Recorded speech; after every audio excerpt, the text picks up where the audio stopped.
serás testigo de la verdad de Dios en La Voz de los Tiempos.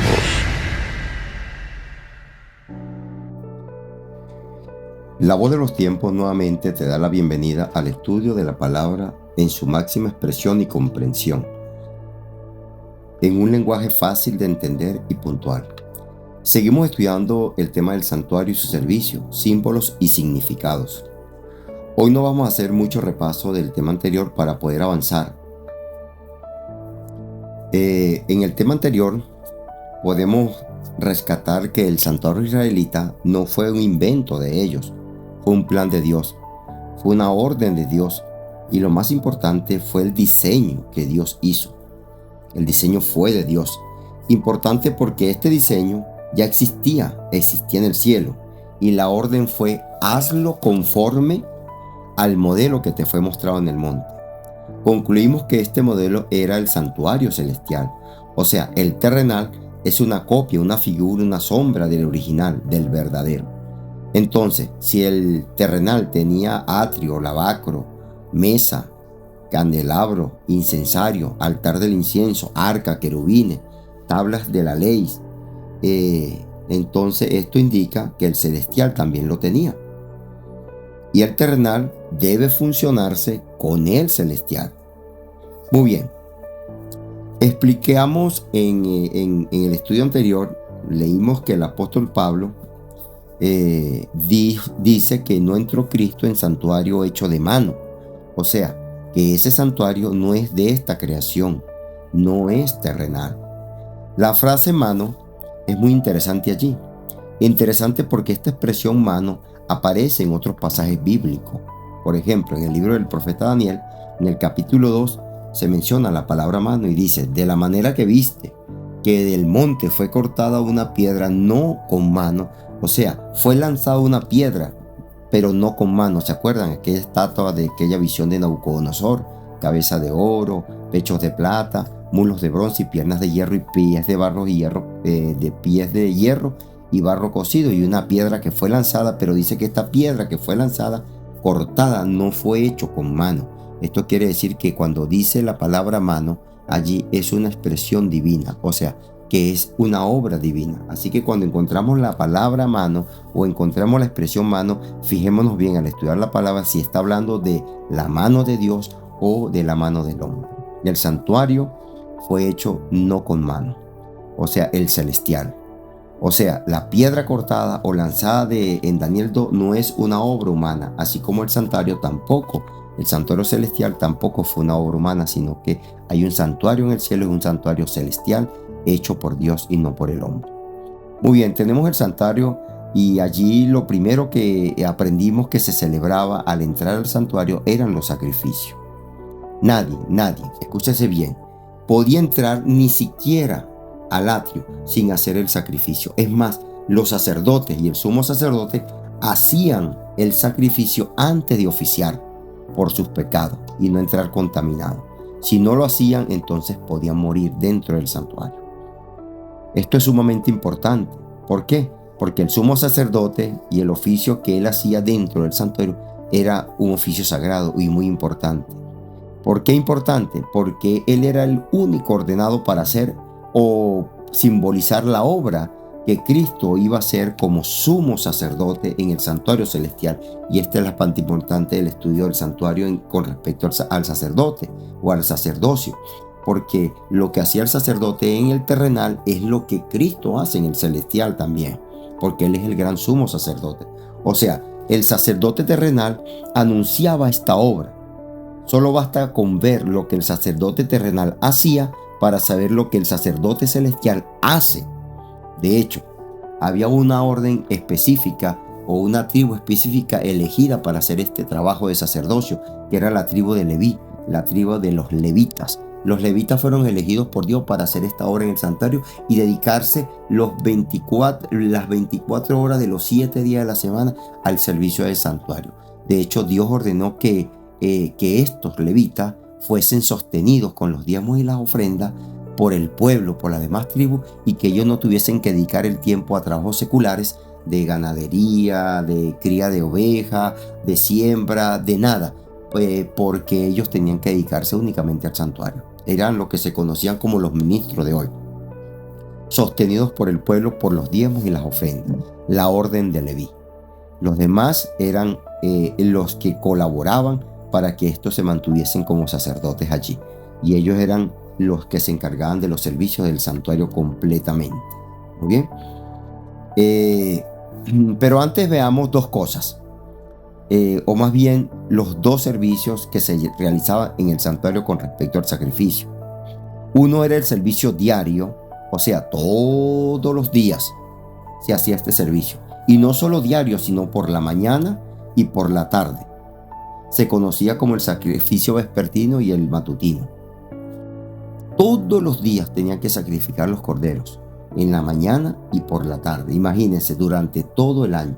Nadie, ni la computadora más poderosa del mundo que exista, podría calcular cuántos sacrificios hizo el pueblo de Israel en el desierto, sin contar los que hicieron antes, desde la caída de Adán y Eva, y los que se hicieron después de que Israel tuvo un templo, un santuario, no en tienda en el desierto, sino ya cuando tomaron la tierra prometida. Y los que se siguen haciendo todavía, porque aquellos que no creen en Cristo como el Cordero inmolado, siguen haciendo el sacrificio. Recuérdense que hay un grupo o la mayoría de los israelitas no creyeron en Cristo como el Mesías. Creían que era un impostor, un falso profeta. Los que creen en Cristo son los judíos mesiánicos. Los que no creen en Cristo siguen haciendo el sacrificio en Israel, anunciando al Cordero. Pero ya ese Cordero vino y era Cristo. Muy bien, mis apreciados oyentes. El segundo servicio era el anual, o sea, una vez al año. Se le conoce como el día de expiación, o sea, el Yom Kippur. Yom, día.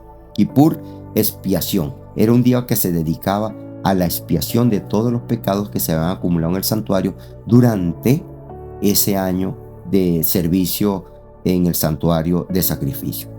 Ambos servicios eran con sangre, o sea, con sacrificio. Vamos de nuevo al primer sacrificio o al servicio diario, para que se pueda entender mejor el segundo servicio, que es la expiación. Todos los días por la mañana el pueblo presentaba la ofrenda para el sacrificio. Cada familia por su pecado. Cada cabeza de hogar traía el sacrificio por su familia, muchas veces personales o por familia. Se colocaban las manos sobre la cabeza del animal. Se confesaba la culpa, el pecado, y este acto simbólico transfería la culpa de la persona sobre el animal. Entonces, el culpable debía morir. Entonces, en este caso, para no morir la persona, transfería el pecado, la culpa al animal, y se mataba el animal. Porque en este sentido, la culpa, el pecado, quedaba transferido en el animal. Luego el sacerdote tomaba la sangre del cordero muerto, del cordero culpable en este sentido, porque tiene la culpa, lleva el pecado, y llevaba al lugar santo, llevaba esta sangre al lugar santo, y allí frente al velo que dividía el lugar santo, el santísimo, detrás estaba el arca con la ley que había sido quebrantada. Entonces el sacerdote asperjaba la sangre que traía del altar del sacrificio allí del atrio sobre el velo. Esto lo hacía todos los días, en la mañana y en la tarde. Rociaba la sangre, asperjaba la sangre y lanzaba la sangre, manchaba el velo con sangre. ¿Se imaginan? Imagínense por un momento la cantidad de sangre acumulada en ese velo, salpicada por la mañana y por la tarde. Y no era de un solo animal, eran de muchos animales, porque el pueblo era mucho. Imagínense, salieron de Egipto 600,000 sin contar las mujeres y los niños. Ustedes saben la cantidad de corderos que tenían que matar todos los días, mañana y tarde. Sacrificaban muchos animales. Me imagino ese olor de la sangre fresca y de la sangre seca allí, de días, de semanas, de meses, hasta un año. ¿Cómo estaba el santuario contaminado? A esto se le conoce como la contaminación del santuario, o el santuario contaminado. Simbólicamente, los pecados eran transferidos del pecador al inocente animal. Del animal lo transferían al velo del santuario, salpicando con sangre contaminada por la culpa del hombre. Esto ensuciaba el santuario, por eso se contaminaba. Y una vez al año era purificado, era limpiado. Y de eso es lo que vamos a hablar, que es el segundo servicio que se llevaba, que era en el día de expiación. Luego en el día de expiación, en el séptimo día del 10º mes, se limpiaba el santuario. Presten atención a esta fecha. Séptimo día del 10º mes. En el 10º día era. En el 10º día del 7º mes se limpiaba el santuario, se purificaba el templo. Pero quiero que recuerden esta fecha porque en el próximo tema vamos a hablar un poco sobre esto, porque esto tiene que ver mucho con 1844, porque justamente en 1844, estudiando la profecía de las 2300 tardes y mañanas y el santuario será purificado de Daniel 8:14, esa fecha justamente caía en ese mes de otoño de 1844, por allí en el mes de octubre. Y eso lo vamos a estudiar con el cálculo exacto de los tiempos proféticos. Pero quiero que recuerden ese mes, el 7º mes del 10º día del 7º mes. Se limpiaba el santuario. ¿Cómo lo hacían? Con sangre. En el día 10º del 7º mes, el pueblo se acercaba al santuario en ayuno. Era día de ayuno y oración. Ayuno y oración. Confesaban sus pecados. El pueblo no traía animales ese día. El único día que no traía animales. El sumo sacerdote tomaba 2 animales, que en este caso eran 2 machos cabríos. Se hacía suerte. Se echaba suerte sobre los 2 animales, a ver cuál de los 2 animales iba a ser matado, o sea, sacrificado en el altar del sacrificio para limpiar el santuario de la contaminación de ese año completo de pecado. La suerte era uno para el sacrificio en representación del Hijo de Dios, en símbolo del Hijo de Dios que iba a venir a dar su vida por el hombre pecador. Y el otro animal se desterraba, o sea, se enviaba al desierto y allí solitario moría. Pero antes de enviar este animal, se colocaba las manos sobre este animal y se imputaban las culpas, se transferían las culpas de todos los pecados que habían sido perdonados y que habían contaminado el santuario. Se limpiaba el santuario, se lavaba el santuario de toda esa sangre que estaba allí contaminada con agua, y allí se rociaba la sangre del macho cabrío. Después de estar el santuario purificado, se lanzaba la sangre del macho cabrío, y esto era un símbolo de perdón, de limpieza del santuario. ¿Cuál era la realidad de este simbolismo? Bueno, que todos los pecados confesados por el pueblo ese día no quedaban en el santuario ni en el campamento. Se transferían al animal, al segundo animal, que era en representación de Satanás, de Azazel, como el responsable del pecado, de la transgresión y del misterio de iniquidad. Era sacado este macho cabrío del campamento al desierto, y allí moría. Allí o lo mataban las fieras del desierto. Y voy a explicar un poquito sobre eso, porque es interesante, porque en el desierto un animal tan indefenso como un macho cabrío, un cordero, ¿qué puede esperarse de él? Sin comida, sin agua, sin pasto, cómo alimentarse, y con fieras salvajes, de que él muriera o que lo devoraran. Y eso es justamente lo que va a pasar con Babilonia. Babilonia la grande, en el tiempo del fin. Apocalipsis 18 dice que ésta será dejada sola. Los que estaban con él ya no estarán más con Babilonia. Será dejada sola y desnuda y abandonada a su suerte para que perezca. Igual como Satanás va a quedar solo en este mundo por 1000 años. Explico para una mejor comprensión. El primer animal se escogía por suerte, ¿verdad? Para la purificación de la limpieza del santuario, de toda la sangre de un año salpicada en el velo del lugar santo. Este macho cabrío era sacrificado y representaba a Cristo, que su sangre nos limpia de todo pecado. Entonces los sacerdotes y el sumo sacerdote de oficio, luego de este último sacrificio, procedía a lavar, limpiar, purificar el lugar santo, el Kadosh, el santo santuario. La sangre salpicada, el velo, por un año representaba culpabilidad. Esa sangre salpicada por un año entero allí, mañana y tarde. Aunque había sido perdonado el pecado del pueblo, la culpa quedaba dentro del santuario, allí en símbolo por la sangre, y había que sacarla de allí. Bueno, eso se hacía ese día de ese Yom de expiación, de Yom Kippur. Y de esta manera simbólica, todos esos pecados eran colocados sobre el animal que era llevado al desierto. Y allí, en el desierto, iba a morir. Esto anunciaba o representaba los 1000 años que estará Satanás atado en esta tierra sin poder hacer nada, como en un desierto solo, esperando su final, su triste final, que es la muerte, esperando su muerte, el juicio final. Sobre él serán colocados los pecados, sobre Satanás, de todos los que se salvaron, de todos los que se salvaron y que Jesucristo como gran sumo sacerdote están siendo limpieza de este día de expiación del Yom Kippur en el santuario celestial. Los que se salvaron fueron perdonados, pero esos pecados tienen que ser castigados. Alguien debe pagar. Pues bueno, Cristo como primer macho cabrío pagó con su propia sangre por los pecados de los salvados.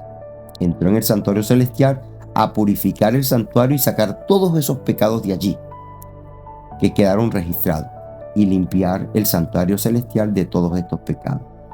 Y son colocados sobre el otro macho cabrío que es dedicado a Azazel, a Satanás, y este es dejado en el desierto por 1000 años. Aclaro algo, muchos piensan que ¿cómo puede haber pecado en el santuario? ¿Cómo puede haber pecado en el cielo, en el santuario celestial, siendo que es un lugar tan santo? Pues no. Fíjense, si nos vamos un poco más atrás, ¿dónde comenzó el pecado? Casi en el mismo trono de Dios. Lucifer, estrella de la mañana.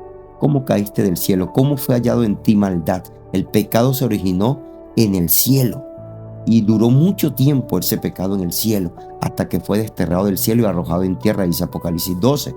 Satanás con sus ángeles ya no fueron soportados más en el cielo con sus pecados que comenzaron allá y fue arrojado a tierra, y aquí comenzó su obra de maldad, continuó su obra de maldad, y por causa del pecado del hombre el santuario celestial se contaminó.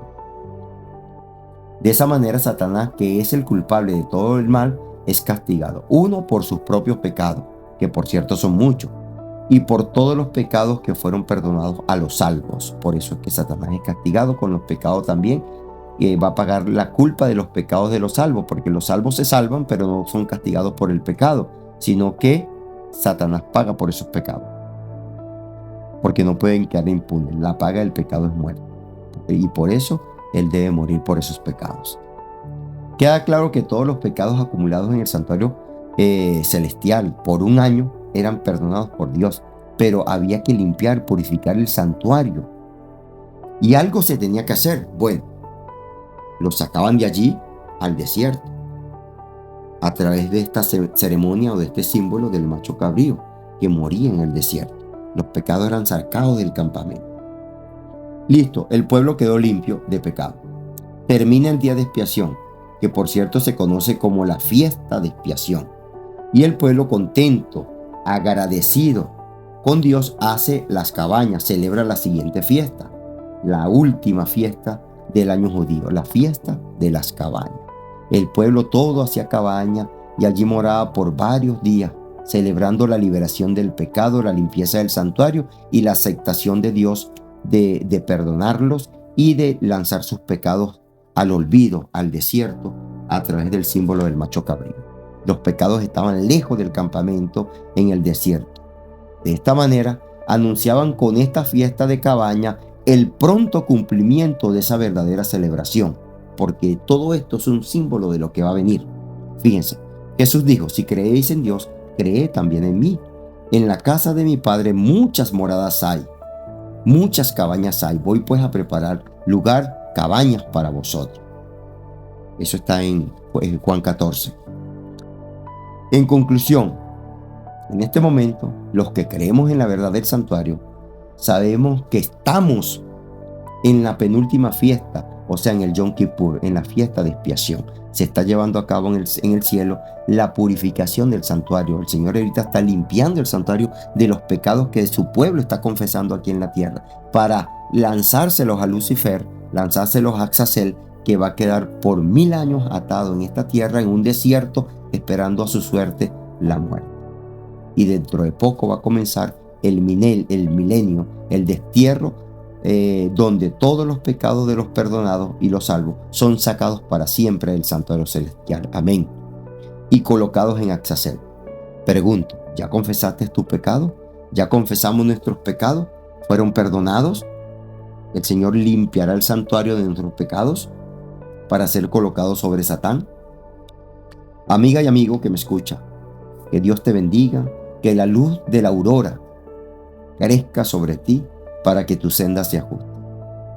Que Dios bendiga esta luz, este maravilloso mensaje que trae para ti hoy, para que tus caminos sean justos y sean rectos. El próximo tema hablaré sobre las fiestas que faltan. Hasta acá hemos tocado 3 fiestas brevemente. La primera, la Pascua, que es el sacrificio. La segunda que tocamos hoy, la expiación, la purificación del santuario, el Yom Kippur. Y como último tocamos un poco la fiesta de las cabañas. Faltan 4 fiestas. Mil gracias a todos y ricas bendiciones de lo alto. No olvides suscribirte al canal, activar la campanita y poner los comentarios. Y si tienes alguna pregunta, déjala allí en la cajita de comentarios y te estaremos respondiendo. Muchas gracias. Bendiciones.